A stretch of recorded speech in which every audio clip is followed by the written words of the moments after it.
again. Driving through Beauharnois. Just coming up on the new bridge. I forget what the name of the bridge is. Let's see if I can see the name of the bridge and tell you. If you look up to the left, center left, you'll actually see an airplane getting ready to land, coming just out of the clouds there now. Kind of a bonus for you there. Looks like, I think it's going to land. It's going really slow, so surely it's going to land. Anyways, so this is the new bridge. It opens up to 6 lanes. Trucks are not allowed to be in the left lane. This guy's going slow. I'm going to get in the left. Hopefully he'll move over to the right, and then I'll get in the center. That's what we usually do, although it looks like he's not going to do that, but no, he is going to do that, I guess. It's kind of unspoken rule. So here it is. So because he was there, I missed the sign that said what the bridge was called. If I find out later, I'll put it on the name of the video. If you probably can't see real good, but if you could look to the right, you would see the tunnel, not the tunnel, sorry, the canal where the big ships goes right here underneath. The locks are there and whatnot. Maybe someday I'll put the camera directed that way and just drive over and you can kind of take a look at it. So this is part of the St. Lawrence Seaway. The important thing here is we have full-size ships, not super tankers I don't think, but like full-size ships that come through here. That's very important. So everything that's built around here has to keep that in mind, that ships need to be able to pass underneath, because ships will come from the end of the St. Lawrence River where it opens into the Atlantic Ocean.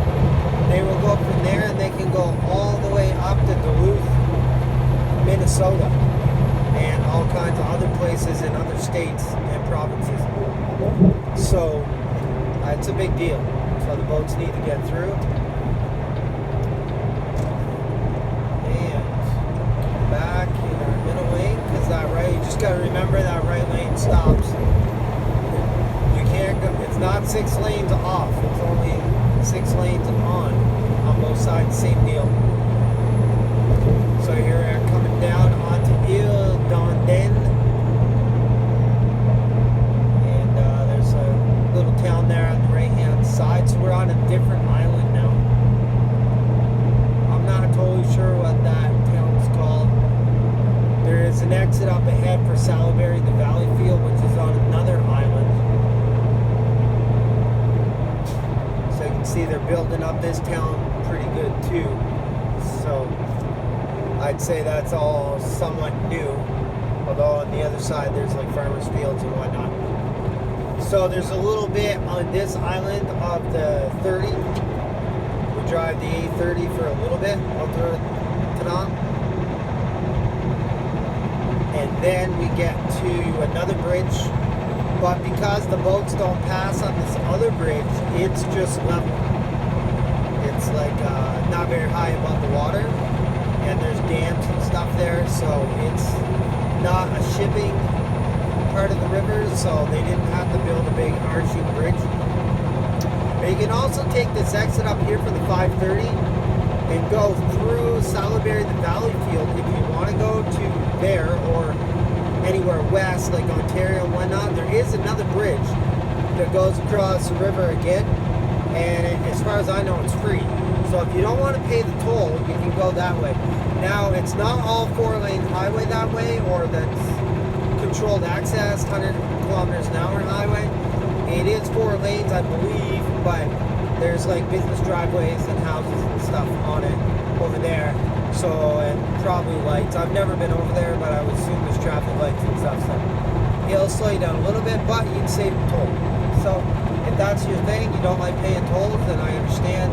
You take this exit right here and just keep following that, and eventually you'll cross one bridge to get to Salaberry, the Valley Field. You'll cross another one to to get over to the 20, and then you'll travel west and go down into Ontario. On this part of the road, there's never really major traffic. It's always pretty open. Even the toll booths usually aren't backed up bad. Usually they're pretty good. The worst thing that happens is somebody's transponder doesn't work, and then you get lined up behind them, maybe a couple vehicles behind them. Buddy at the front either didn't know, or he ran out of money, or just got in the wrong lane. Once every 20 times or so that'll happen. It's really annoying because it wastes time, but it is what it is. Other than that, the toll booth goes pretty smooth. I got a transponder. If you were going to do this all the time, I would get a transponder. It just saves you dealing with the cashier and money and credit card and all that jazz. Just let it be automatic. So as you can see, like I said, this bridge here is just, it's a level one. Doesn't arch up. There are some dams off to the left. I assume they must produce power. There is that big building over there, those two big buildings. I'm not really sure what those are. I'm thinking they have something to do with power generation, but I could be wrong. And that's why you can see the rocks here. The river's not that big. If I look over to the right, there's actually another dam over there too. So they must make power on both sides, I guess. At the very end of this bridge is where we come into the toll area. And so you definitely don't want to be flying off this end. You're supposed to be down to 70 right here, and then 50 by the time you get to that overpass. I've never seen anyone get a ticket here. I guess you probably could. Us trucks, usually we slow down quite a bit, so we're not the ones flying through going 100. Most trucks will stay to the right. In theory, we could take that one to the left too. But most of us just stay over to the right, just do it that way. You always hope the guy ahead of you has his automatic thing ready, because if he doesn't, you're waiting. So you kind of hope for that he's got a transponder. This guy ahead has a wide load, so that's why he's going a little slow.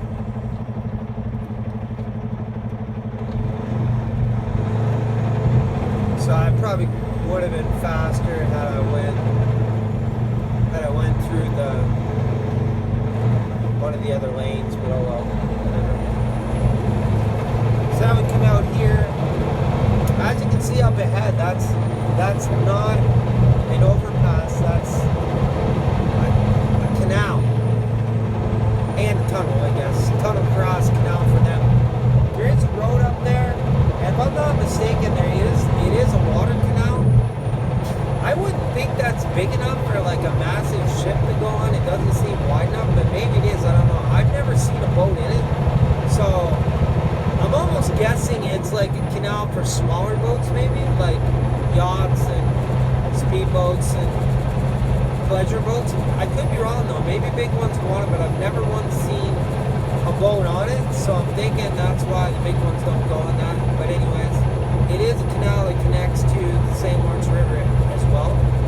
And then just a few kilometers up ahead here, 2.5, is where we connect to Highway 20 again, if you want to go west Ontario, or if you want to go to Ottawa, you would stay on the 30, and you would go west on the 40. You can also connect with the 20 or the 40 and go east into Montreal. So you can kind of do both things. One thing to always kind of remember about Montreal is that, and even Quebec to a certain extent, is the 20 and the 40 are parallel highways. They do almost exactly the same thing, but they're not the same road. They're parallel. So the 20 in Montreal is kind of the south part of the Montreal island, but it is on the island. And then the 40 is kind of like the northern part of the island of Montreal. Now, after Montreal's where it splits, the 40 stays on the north side of the river, and you can use that to Trois-Rivières, Cap de la Madeleine, and on to Quebec City. And it goes just slightly past Quebec City, and then it stops. Or the 20 goes through the tunnel south of the St. Lawrence River, and you can also use that to go to Quebec City or anywhere else on the eastern end of Quebec. But if you want to go into Quebec City off the 20, you got to get back on a bridge and cross back over the highway. So that's the trick there. So here it does say Toronto. So if you're looking for the signs, it does say Toronto there. Some of them don't. Some say Ontario. Some don't say anything. So you just got to kind of pay attention so you're doing the right thing. Although if you do take the wrong turn, it isn't that hard to turn around. Both ways, the 20 or the 40, there is an exit that you can literally turn around pretty quickly and get going the other way. So it wouldn't be the end of the world if you missed your exit right here. And once we get on to the 20 going west here, it's about 15 minutes to the border. I think this is kilometer 26 right here. So it's about 26 kilometers to get to the border, and then you're in the Ontario. And so we'll stop the video here because the rest of this Highway 20 is basically just farmers fields and stuff, nothing super exciting.